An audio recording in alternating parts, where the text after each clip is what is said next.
त्रिपुरी का कलचुरी वंश। कलचुरी वंश का राज्य नर्मदा के दक्षिण और गोदावरी के उत्तर में स्थित था। जबलपुर के निकट त्रिपुरी इसकी राजधानी थी। आरंभ में कलचुरी वंशी प्रतिहारों के अधीन थे, किंतु 10वीं शताब्दी के मध्य लक्ष्मण राज ने स्वतंत्र चेदी राज्य की स्थापना की। उल्लेखनीय है कि कलचुरी वंश की स्थापना 845 ईस्वी में कोक्कल ने की। उसने प्रतिहार शासक भोज और उसके सामंतों को भी पराजित किया। उसके 18 पुत्रों में से सबसे बड़ा शंकरगढ़ अगला कलचुरी शासक बना। शंकरगढ़ 878 यानी 878 से 888 ईस्वी ने कौशल नरेश को हराया तथा पाली पर अधिकार कर लिया। उसके पश्चात उसे 2 पुत्र क्रमशः बालहर्ष और युवराज ने शासन किया। युवराज ने केयूर वर्ष की उपाधि धारण की। उसने गौड़ और कलिंग को जीता, परंतु चंदेल शासक यशोवर्मा ने उसे पराजित किया। राजशेखर ने युवराज के दरबार में काव्य मीमांसा और विद्वशालभंजिका की रचना की। विद्वशालभंजिका में उसे उज्जैनी भुंजक कहा गया है। इसी के समय राजशेखर कन्नौज छोड़कर त्रिपुरी आया। उसके उत्तराधिकारी लक्ष्मण राज ने उड़ीसा, बंगाल, कौशल, सोमनाथ, मतपत्तन आदि की विजय प्राप्त की। उसके 2 पुत्र शंकरगढ़ द्वितीय और युवराज द्वितीय निर्बल शासक सिद्ध हुआ। युवराज द्वितीय के पुत्र व उत्तराधिकारी कोक्कल द्वितीय ने चामुंडराज नामक चालुक्य राज्य को पराजित किया। उसने 1019 ईस्वी तक शासन किया। कोक्कल द्वितीय के पुत्र उत्तराधिकारी गंगेदेव विक्रमादित्य 1019 ईस्वी से 1040 ईस्वी ने अंग, उत्कल, काशी एवं प्रयाग को जीतकर कलचुरी राज्य का विस्तार किया। वह भी अपने पूर्वजों की तरह शैवमत का अनुयायी था। गंगेदेव के पुत्र व उत्तराधिकारी कर्णदेव यानी 1041 से 1070 ईस्वी या लक्ष्मीकर्ण ने चालुक्य नरेश भीम से मिलकर परमार शासक भोज को पराजित किया। कर्ण को चंदेल वंशी कीर्तिवर्मा ने पराजित किया। कर्ण ने कलिंग पर विजय पाकर त्रिकलिंगाधिपति की उपाधि धारण की। प्रयाग तथा काशी में वह दान वितरित करता था। उसके पश्चात चेदी राज्य की शक्ति समाप्त होनी आरंभ हो गई। उसके बाद क्रमशः कर्ण, नयकर्ण, नरसिंह तथा विजय सिंह इस वंश के शासक बने।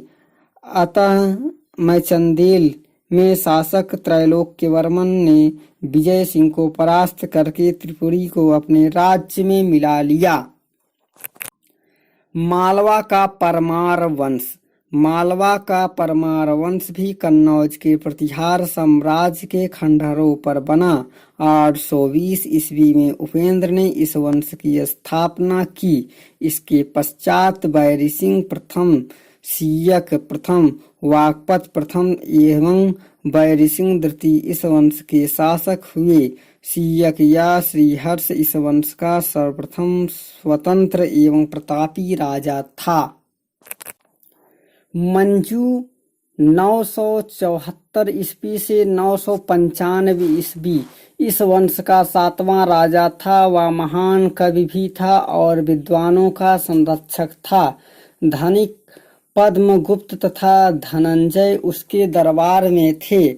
इन्होंने क्रमशः 10 रूपलोक, 9 सहस्राचरित और 10 रूपक की रचना की। पद्मगुप्त परमार नरेश, वाकपति मूंज तथा सिंधुराज का राजकवि था। मुंज ने कलचूरी राजा युवराज धृति तथा चालुक्य राजा तैलव धृति को पराजित किया। तैलव धृति को उसने 6 बार पराजित किया। उसने श्री वल्लभ, पृथ्वी वल्लभ, अमोघ वर्ष आदि उपाधियां धारण की। उसके विषय में अभिलेखों तथा आईन-ए-अकबरी से जानकारी प्राप्त होती है। इस वंश का सर्वप्रसिद्ध शासक भोज यानी 1018 ईस्वी से 1060 ईस्वी था। उसने भोजपुर झील यानी भोपाल से दक्षिण पूर्व की ओर बनवाई तथा एक संस्कृत महाविद्यालय भी बनवाया, जिसके स्थान पर अब एक मस्जिद खड़ी है। भोज ने उज्जैन के स्थान पर धार को अपनी राजधानी बनाया। चालुक्य नरेश विक्रमादित्य चतुर्थ और कलचूरी नरेश गंगदेव को भोज ने पराजित किया। चंदेल नरेश विद्याधर ने भोज को पराजित किया। अपनी विद्वता के कारण ही भोज कविराज कहलाता है। उसने समरंग सूत्रधर, सरस्वती कंठभारण, सिद्धांत संग्रह, राजमर्तंड, योग सूत्रावृत्ति, विद्या विनोद और युक्ति कल्पतरु, चारुदत्त, आदित्य प्रताप, सिद्धांत, आयुर्वेद, वर्चस्य आदि की रचना की। आईन-ए-अकबरी के अनुसार उसके दरबार में लगभग 500 विद्वान थे। भोज के निर्माण कार्यों में केदारेश्वर, सोमनाथ, महेश्वर, सुंडार आदि मंदिर प्रमुख हैं। अजमेर और दिल्ली का चौहान वंश लगभग 7वीं शताब्दी में सांभर अजमेर के आसपास के क्षेत्र में वासुदेव ने शाकंभरी के चौहान राज्य की स्थापना की। उसके बाद पूरणमाल, जयराज, विग्रहराज, प्रथम चंद्रराज, गोपालराज आदि अनेक सामंतों ने शासन किया। शासक जयपाल ने अजमेर नगर की स्थापना करके यहाँ पर अनेक सुंदर महल और मंदिरों का निर्माण करवाया। 9वीं शती की ईस्वी के मध्य चौहान वंशी विग्रहराज या विशाल देव ने तोरमार वंशी शासक से दिल्ली जीत ली। यह चौहान शासक प्रसिद्ध लेखक व विद्वानों का संरक्षक भी था। उसके बाद उसका भतीजा पृथ्वीराज चौहान शासक बना। पृथ्वीराज चौहान के राजकवि चंद्रवरदायी ने पृथ्वीराज रासो की रचना की। 1191 ईस्वी में तराइन की पहली लड़ाई में गोरी को पृथ्वीराज चौहान ने पराजित किया, लेकिन अगले वर्ष तराइन के दूसरे युद्ध में पृथ्वीराज चौहान पराजित हुआ।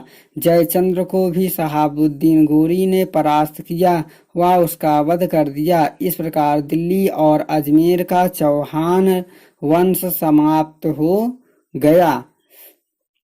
यानी तराइन का प्रथम युद्ध 1191 और द्वितीय युद्ध 1192 में हुआ। प्रथम युद्ध में मोहम्मद गोरी हार गया, द्वितीय युद्ध में मोहम्मद गोरी जीत हुई और चौहान यानी पृथ्वीराज चौहान की पराजय हुई।